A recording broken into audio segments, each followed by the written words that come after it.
న్యాయం చేయాలంటే ఏం చేయాలంటే ప్రధానమంత్రి మన్మోహన్ సింగ్ గారికి చెప్పండి, ఆయన పార్లమెంట్లో బిల్లు పెడితే తప్పనిసరిగా బిల్లు పాస్ అవుతుంది అని నమ్మికున్నది. ఎందుకంటే మెజార్టీ ఉన్నాం, మేము మోర్ దాన్ 52% ఉన్నాం, మాకు న్యాయం జరగాలని ఆలోచన చేస్తే ఆ అమ్మ మన్మోహన్ సింగ్ చెప్పింది పార్లమెంట్లో బిల్లు పెడితే అన్ని రాజకీయ పార్టీలు, ఎందుకంటే ప్రతి పార్లమెంటులో ప్రతి అసెంబ్లీలో మాదే మెజార్టీ ఉంటుంది, ఎస్సీ ఎస్టీ ఓబీసీ.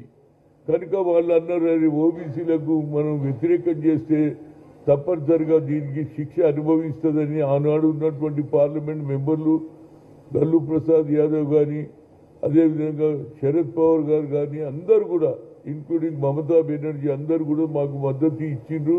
ఆ బిల్లు పాస్ అయింది. ఒక్కొక్కడు ఐఐటిఐలో చదివిన ఇంజనీర్లు 1,20,000 జీతాలు, అదేవిధంగా ఆల్ ఇండియా ఇన్స్టిట్యూట్ మెడికల్ సైన్సెస్లో డాక్టర్లు అవుతున్నారు. కనుక నేను ఇవాళ రిక్వెస్ట్ చేస్తూ రాహుల్ గాంధీకి లెటర్ రాసిన, సార్ మీరు ఒక మంచి పని చేస్తున్నారు బీయింగ్ అపోజిషన్ లీడర్. మీరు భారతదేశంలో 4,500 కిలోమీటర్లు భారత్ జోడో కార్యక్రమంలో వెళ్ళినప్పుడు తిరిగినప్పుడు వాక్ చేసినప్పుడు ఎంతో మంది బీసీ ఎస్సీ ఎస్టీలు మైనార్టీలు అందరు కలిశారు, వాళ్ళ బాధ చెప్పుకున్నారు. అప్పుడు ఆయనకు తెలిసింది ఎస్సీ ఎస్టీలకే అన్యాయం జరుగుతలేదు, అందరికంటే ఎక్కువ ఓబీసీలకు జరుగుతుంది అని. ఏమన్నాడు, we come to the power we will conduct caste wise census, జితిన హిస్సేదారి ఉత్తి భాగీదారి అన్నాడు. కాబట్టి నా ఉద్దేశంలో తప్పనిసరిగా ఈ పార్లమెంట్ సమావేశంలో వింటర్ సమావేశంలో 9th షెడ్యూల్ మీటింగ్ పెట్టాలని రాహుల్ గాంధీ గారిని కోరుతున్నా. ఎందుకంటే నేను గతంలో యూపీఏ చైర్పర్సన్ ఆశీర్వాదం వల్ల ఆ బిల్లు పాస్ అయింది, మా పిల్లలకంతా ఉద్యోగాలు వస్తున్నది. ఇవాళ దేశం మొత్తంలో ఒకటే సోషల్ జస్టిస్ జరగాలని ఆలోచన అందరికీ వచ్చింది. అదేవిధంగా రాహుల్ గాంధీ గారు we come to the power will conduct constitution అన్నాడు, జితిన హిస్సేదారి ఉత్తి భాగీదారి అన్నాడు. కాబట్టి ఈ పార్లమెంట్ 9th ఈ శీతాకాల సమావేశంలో ఓబీసీ బిల్ పెట్టాలి. 9th షెడ్యూల్లో పెడితే తప్పనిసరిగా న్యాయం జరుగుతుంది. ఎందుకంటే అగ్రకులాలు ఉన్నటువంటి ఇందిరాగాంధీ భూ సంస్కరణ అమలు చేసి దున్నేవాడికే భూమి అని ఎంతో 20 అంశాల కార్యక్రమం పెట్టిన తల్లి, అదే అడుగుజాడల్లో నడుస్తున్నటువంటి రాహుల్ గాంధీ గారు ఇవాళ ఆ బిల్లు పెడితే మాకు న్యాయం జరుగుతుంది. ఎందుకంటే ఇక్కడ జరిగింది ఏదో మా పత్రికా మిత్రులకు తెలుసు. సుప్రీంకోర్టు పోతే మీరు హైకోర్టుకు పోమన్నారు, హైకోర్టు చెప్పేసింది 50% reservation దాటొద్దు.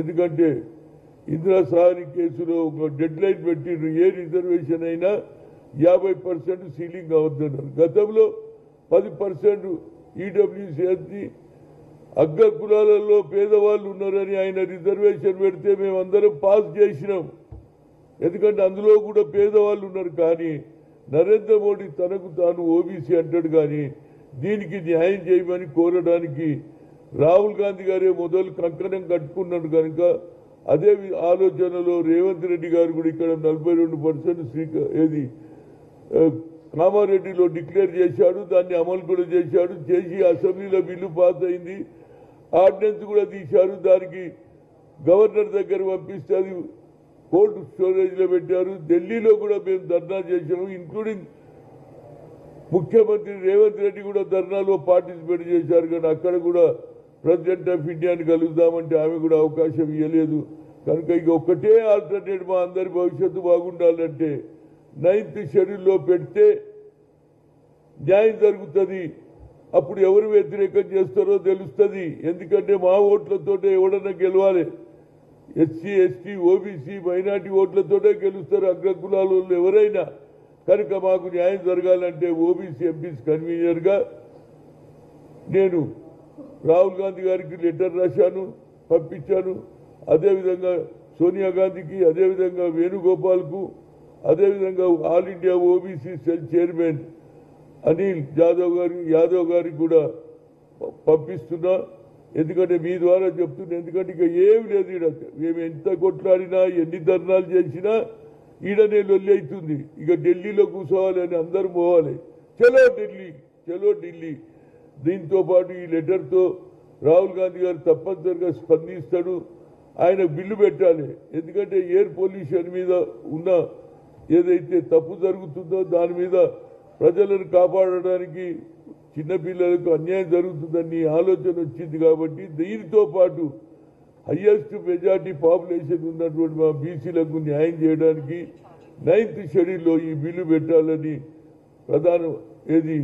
Being opposition leader Rahul గాంధీకి కూడా లెటర్ రాశాను, వేణుగోపాల్ రాశాను, సోనియా గాంధీకి రాశాను, అదేవిధంగా రాహుల్ గాంధీ కూడా రాశాను. తప్పనిసరిగా బిల్లు పెడితే తెలిసిపోతుంది. మేము ఎంత కొట్లాడినా, ఎన్ని సంఘాలు, ఎన్ని కుల సంఘాలు, ఎన్ని ఓబీసీ లీడర్లు ఎన్ని చెప్పినా ఈడనే ధర్నా చేస్తుంది. కనుక వాళ్ళందరినీ నేను కోరేది ఎంత, పార్లమెంట్ జరిగేటప్పుడు 6-7 తారీఖులకు మీరు ఢిల్లీకి వచ్చేస్తే అక్కడనే రాహుల్ గాంధీని కూడా కలిసి అయ్యా మా బిల్లు పెట్టి, ఎందుకంటే ఇది 19th వరకే ఉంటుంది, 1st to 19th ఈ లోపల మనం 6-7 తారీఖులకు ఢిల్లీకి పోయి ఆడ కూర్చుంటే పని జరుగుతుందని అన్ని రాజకీయ పార్టీల వాళ్ళు కానీ, అదేవిధంగా ఓబీసీ ఆర్గనైజేషన్స్ ఎంతమంది ఉన్నారు, అది ఆర్ కృష్ణ కావచ్చు, జాజుల శ్రీనివాస్ కావచ్చు, అదే చిరంజీవి గారు కావచ్చు, ఇట్లా ఎన్నో ఆర్గనైజేషన్స్ ఉన్నాయి.